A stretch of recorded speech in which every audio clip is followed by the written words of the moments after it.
My name is Katie Martinez. I live here in Phoenix, Arizona, where I work as a nurse at the county hospital. What I'm about to tell you sounds crazy. I know it does, but I need to share this because Jesus told me to. 3 people have asked me this week alone, Katie, what happened to you? Because, honestly, I'm different now. My co-workers see it, my family sees it, even my neighbours ask why I seem so, I don't know how to put it, more alive? It all started on October 15th last year. I was doing something I'd never really done before, a real fast, not just skipping lunch. I'm talking about no food for 6 whole days, just water. I know what you're thinking. That sounds extreme. It felt extreme too. But I felt this pull, like God was asking me to do this. So I did. Day 6 was rough. I'm not going to lie. I was tired. A little shaky, but there was this weird peace I'd never felt before. Like my prayers were, I don't know, sharper, more focused. I was driving to my mum's house that morning around 6 a.m. The roads were empty, just how I like them. I had worship music playing softly, and I was praying about my brother Josh. He's been struggling with addiction for years, and nothing we tried was working. Then everything went black. A guy in a pickup truck, completely wasted at 6 in the morning, ran a red light going about 50 miles per hour. Hit me right on the driver's side. The doctors later told me my heart stopped for exactly 17 minutes and 23 seconds. But here's the thing, those 17 minutes felt like hours, and what I experienced, I'm still trying to process it. 1 second I was in my crushed Honda and the next second I was floating above it. I could see everything. The paramedics working on my body. The drunk guy sitting on the curb crying. Even Mrs. Henderson from down the street who'd come out in her robe to see what happened. But I wasn't scared. That's the weird part. I felt more peaceful than I'd ever felt in my entire life. Then I started moving upward. There was this tunnel, but it wasn't dark. It was made of light. Living light. I know that sounds crazy, but that's the only way I can describe it. The light had personality. It was warm and welcoming and loving. When I came out of the tunnel, I was somewhere else entirely. I can't even begin to describe what I saw. Colours that don't exist here on Earth. Music that seemed to come from everywhere at once, and this light that was brighter than the sun but didn't hurt to look at. But what caught my attention wasn't the beauty. It was these golden threads of light stretching from Earth up to where I was, thousands of them, maybe millions. That's when I heard his voice. Katie. I knew immediately it was Jesus, I just knew. His voice went through my whole body, if I even had a body at that point. I felt completely known and completely loved at the same time. I brought you here to show you something your eyes have never seen. Then he appeared in front of me. I've seen pictures of Jesus my whole life. Paintings, movies, stained glass windows. None of them came close. His presence was overwhelming. Pure love and power radiating from him in waves. His eyes, they held such depth. I felt like he could see every moment of my life, every thought I'd ever had. And he loved me anyway. Watch, he said. Then Jesus pointed to those golden threads I kept staring at. You see those? He asked. I nodded. I couldn't stop looking at them. Those are people fasting and praying right now. My mouth dropped open. Each thread was someone down on earth who had given up food to seek God. The bright ones, the really brilliant threads, those were people who weren't just going through the motions. They really meant it. Their hearts were pure. I watched one thread near me pulse brighter and brighter. Jesus smiled. That's Margaret in Ohio. Day 3 of her fast. She's praying for her grandson. Most of my children don't understand the power they have, Jesus explained. When you fast with the right heart, seeking me and my kingdom, you partner with heaven in ways you can't imagine. Then he showed me my own fast, the 6 days I'd been going without food. I watched as each day had created a clearer, stronger connection between heaven and earth. It was like watching a muscle grow stronger with each workout. But here's what really blew my mind. Jesus took me to this place he called the Halls of Time. I saw Moses during his 40-day fast when he received the 10 Commandments. But now I could see what was really happening in the spiritual realm. His fasting had literally created space for God's glory to show up in a way that let him receive those commandments. I saw Daniel during his fasts and how his fasting pushed back dark spiritual forces over entire regions. I saw countless people throughout history whose fasting had shifted spiritual atmospheres and changed events in ways they never knew about. Katie, Jesus said, I'm showing you this because my church is entering a season where understanding fasting will be crucial. The battles ahead can't be won through regular prayer alone. I paused. I didn't know what to say. Then he showed me something that made me cry.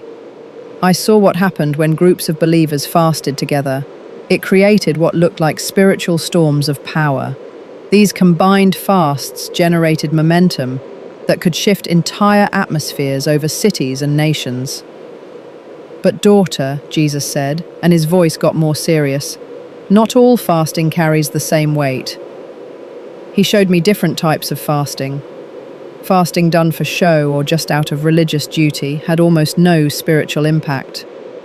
But fasting done with humility, real repentance, and a pure desire to get closer to God created powerful spiritual dynamics. Then he showed me something that surprised me even more. Fasting actually changes our spiritual DNA. When we fast, our spiritual senses get upgraded. Extended periods of fasting create new spiritual pathways that let us operate with greater discernment and spiritual authority, even after the fast is over.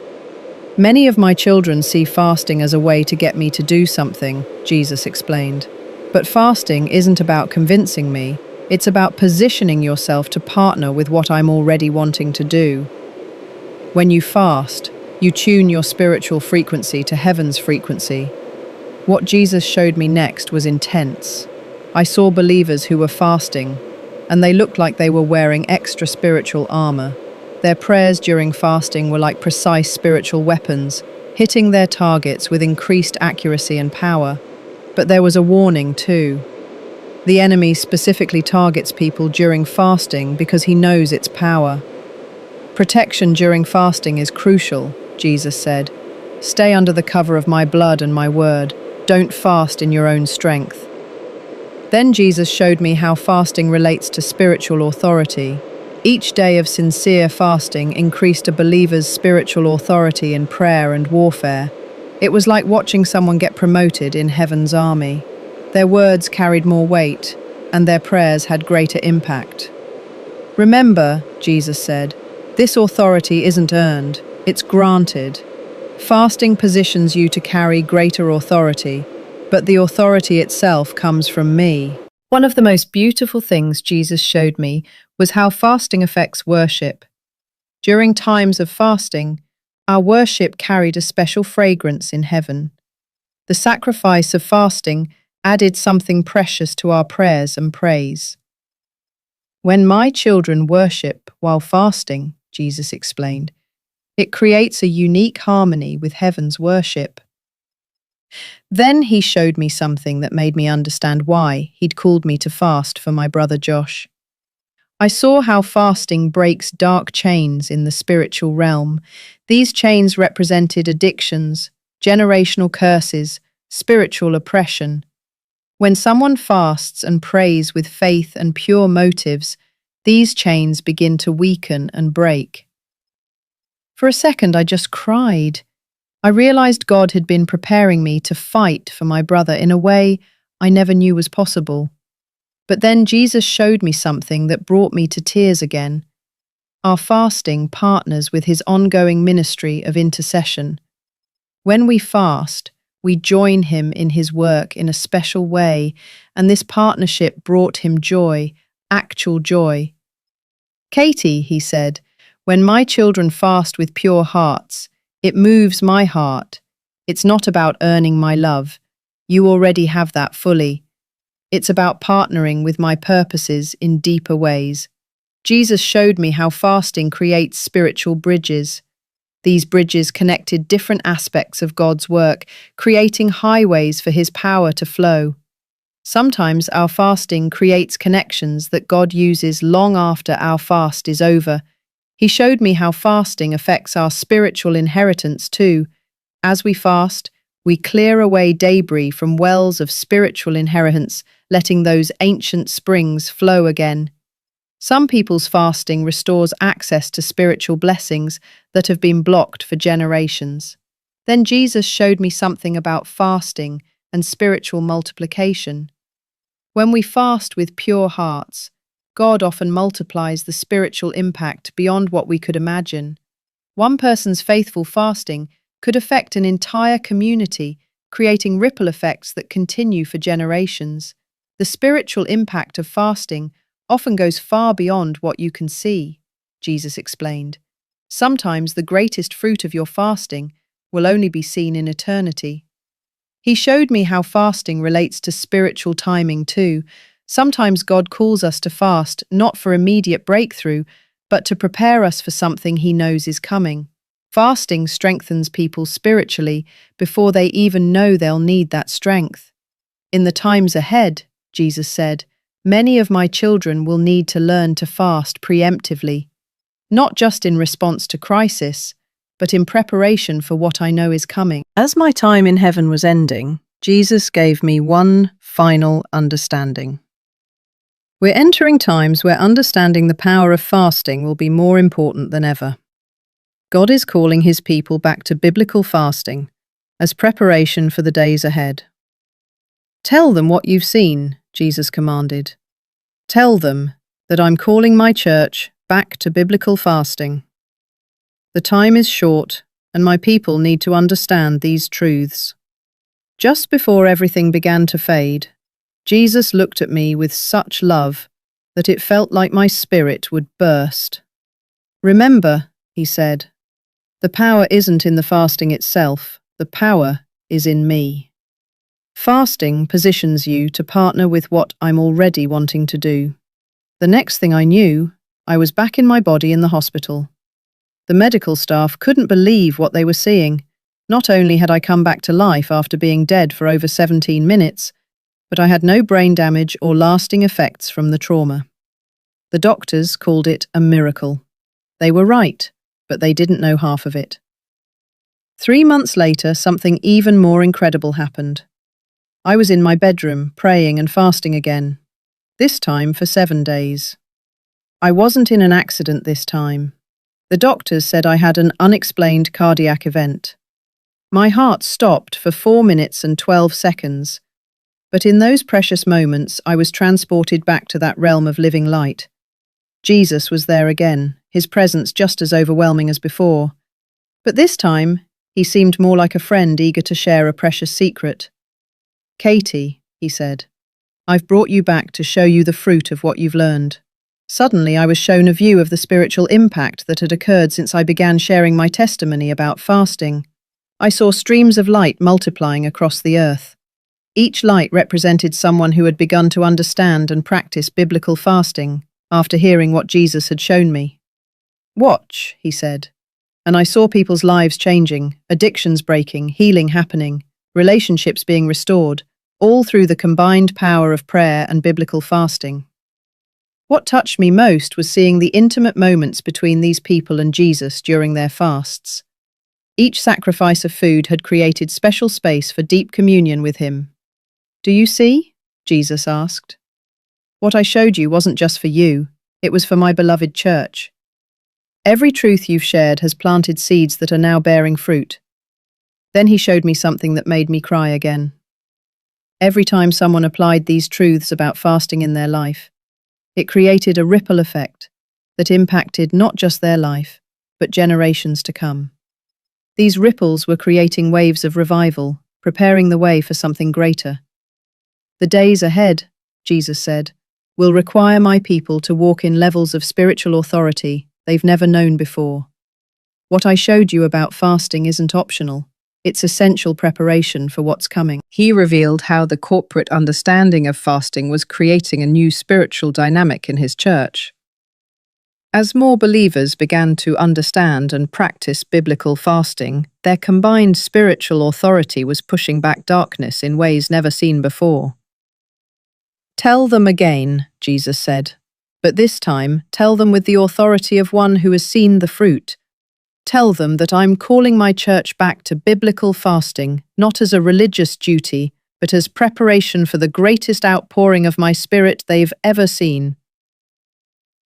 Just before everything faded, Jesus gave me one final message. Tell them that I'm not calling them to fasting to earn my love. They already have that completely. I'm calling them to fasting because I want to entrust them with my power. The darkness is increasing, but through prayer and fasting, my light in them will shine brighter still. When I returned to my body this second time, I knew with even greater certainty why God had allowed me to see these things. This second experience left me with an even deeper conviction. Jesus is calling his church to rediscover the power of biblical fasting, not as a way to manipulate God or earn his favor, but as a means of positioning ourselves to partner with heaven in these crucial times. My brother Josh, he's been clean for 8 months now. The breakthrough came during my third extended fast after these experiences. Coincidence? I don't think so. The question isn't whether Jesus is calling us to fasting. He clearly is. The question is, how will we respond? If you're listening to this, it's not by accident. Jesus is inviting you into a deeper understanding of fasting, not as a religious obligation, but as an opportunity for profound partnership with heaven. The spiritual realm is more real than anything we can see with our physical eyes. Through biblical fasting, we can partner with heaven in ways that will impact generations to come. The time is now. Jesus is calling, and he's waiting for his church to respond.